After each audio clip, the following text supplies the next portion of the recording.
We are talking about the evaluation of a 12 marks question, whether it comes in P1, it comes in P2, it comes in P3. The good thing that has happened to the syllabus of 2023, that the mark scheme for every 12 marks question has become same.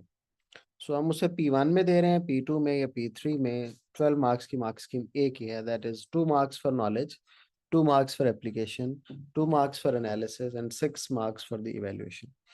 अच्छा, अब ये जो question मैं discuss कर रहा हूँ because I am discussing it specifically for the purpose of evaluation, तो इसलिए मैंने इसमें एनालिसिस और जो एप्लीकेशन है और जो नॉलेज है उस पर फोकस नहीं किया। If I produce some analysis तो उसका पर्पस सिर्फ ये है कि ये देखा जा सके कि उस एनालिसिस की इवैल्यूएशन कैसे होगी। तो rest of the things I haven't focused on, I have only focused on the evaluation in this answer, ताकि हम ये देख सकें कि हम इवैल्यूएशन कैसे करते हैं। Okay, the question is evaluate the likely impact on the stakeholders of internal expansion. तो ये सवाल है हमारे पास कि इंटरनल एक्सपेंशन जो होगी उसके स्टेक होल्डर्स के ऊपर क्या इम्पैक्ट आएंगे। तो क्लियरली नो कि हमने दो स्टेक होल्डर्स के ऊपर इम्पैक्ट लिखने, हमने जो है वो अपने एनालिसिस में दो चीज़ों को ही डेवलप करने। ओके जी, क्वेश्चन शुरू किया, हमने डेफिनेशन दे दी और all that and we said the owners will be affected. सबसे पहले ये हमने एनालिसिस कुछ किया। Again, it's not the perfect analysis because I told you our focus will be more on the evaluation. तो ये जो मैंने analysis का point लिखा है ये सिर्फ इसलिए कि इसकी evaluation हम समझ सकें।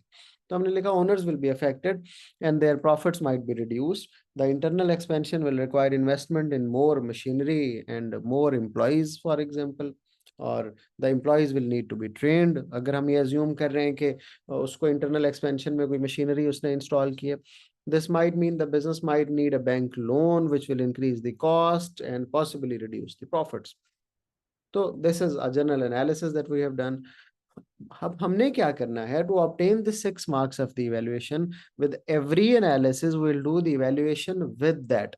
जो भी पॉइंट हम लिखेंगे, जो भी एनालिसिस हम कर रहे होंगे, हम उसके साथ ही उसकी इवैल्यूएशन कर रहे होंगे। तो फॉर एग्जांपल यहाँ हमने लिखा कि however the increase in cost will depend on the amount of loan business needs। तो फौरी तौर पे हमने वो फैक्टर बताया जिसपे हमारा ये जो डिसीजन हमने ऊपर लिया है एनालिसिस में कि कॉस्ट रिड्यूस हो जाएगी और प्रॉफिट, कॉस्ट बढ़ जाएगी और प्रॉफिट रिड्यूस हो जाएंगे।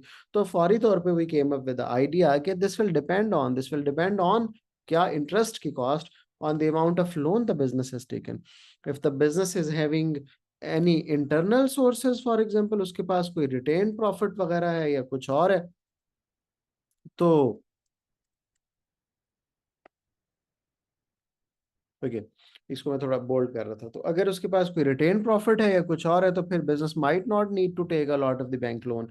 और अगर उसको बहुत ज्यादा बैंक लोन नहीं लेना पड़ेगा तो उसकी कॉस्ट भी नहीं पड़ेगी। तो this what we have written, they might not need to take a loan and pay interest, और in that case the increase in the cost will only be training cost, जो कि एम्प्लॉयज को हम दे रहे होंगे उस मशीनरी पे काम करने के लिए। तो we came up with the counter और हमने कहा yes the cost will increase on the analysis. फिर हमने कहा इवैल्यूएशन में ऑफ दैट स्पेसिफिक पॉइंट कि दिस विल डिपेंड ऑन के लोन कितना लिया।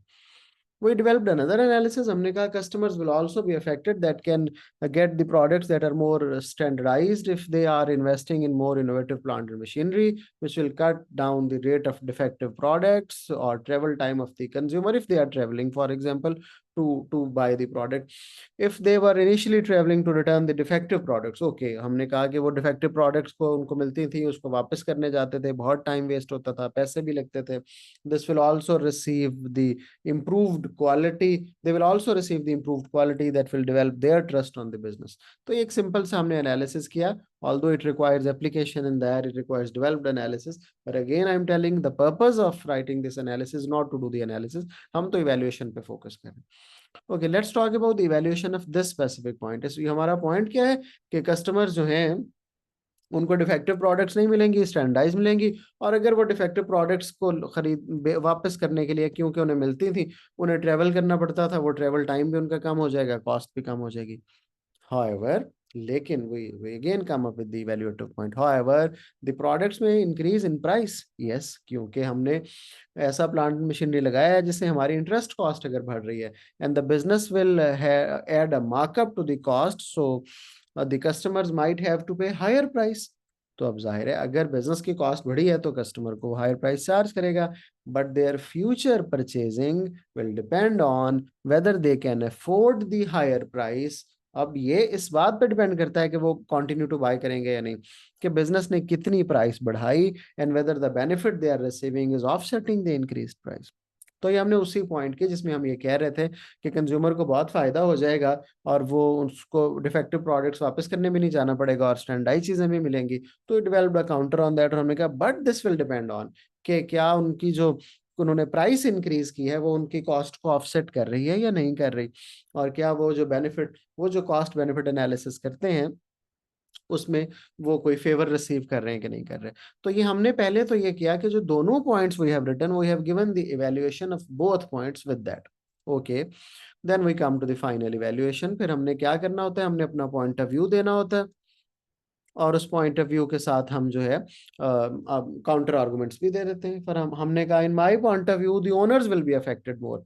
हमने दो स्टेक होल्डर डिस्कस किए हैं, एक हमने कस्टमर्स किए हैं और एक हमने ओनर्स डिस्कस किए हैं। तो हमने कहा कि हमारे ख्याल में owners will be affected more because by installation of the new plant for the growth will reduce there short term profits immediately, क्योंकि उस पर पैसे लगेंगे, लेबर को ट्रेनिंग भी देनी पड़ेगी। तो इंटरनल एक्सपेंशन हम कर रहे हैं, we know that that is costly और उस पर फिर जाहिर है उनके शॉर्ट टर्म प्रॉफिट्स सेक्रीफाइस हो जाएंगे। फिर हमने कहा however if the profit from the new production line outweighs the costs and allow greater quality of the product thereby increasing the market share। लेकिन अगर ये हुआ कि उन्होंने जो नई इनोवेशन की है, नया प्लांट लगाया है, उससे बिजनेसेस की जो प्रॉफिटेबिलिटी है वो ज्यादा बढ़ेगी, कॉस्ट को ऑफसेट कर देगी और बिजनेस का रेवेन्यू और मार्केट शेयर बढ़ेगा, the owners will feel positive, will receive the positive greater impact from the expansion. तो उन्हें तो वो इफेक्ट बहुत ही पॉजिटिव फील होगा।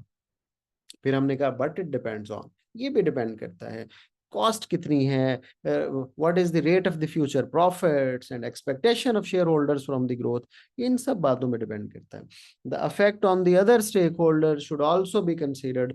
हमने कहा सिर्फ ये दो अफेक्ट नहीं होंगे, और भी अफेक्ट होंगे, जैसा कि हमने कहा because of growth community effect हो सकती है, और हमने अपने सिलेबस में पढ़ा है इसको बहुत डिटेल से कि कम्युनिटी कैसे इफेक्ट होती है, नेगेटिवली भी और पॉजिटिवली भी। पॉजिटिवली ऐसे कि वो जॉब्स रिसीव करती है और नेगेटिवली ऐसे कि वो उनके लिए पोल्यूशन के और ट्रैफिक कंजेशन के प्रॉब्लम्स क्रिएट हो सकते हैं। लेकिन जाहिर है हम ये एनालिसिस तो कर नहीं रहे, तो वी जस्ट गिव हिंट। हमने कहा कि और भी इफेक्ट होंगे, जैसा कि जनरल कम्युनिटी गवर्नमेंट इफेक्ट होगी because of the more tax revenue, या सप्लायर्स इफेक्ट होंगे because they have to supply the materials more frequently.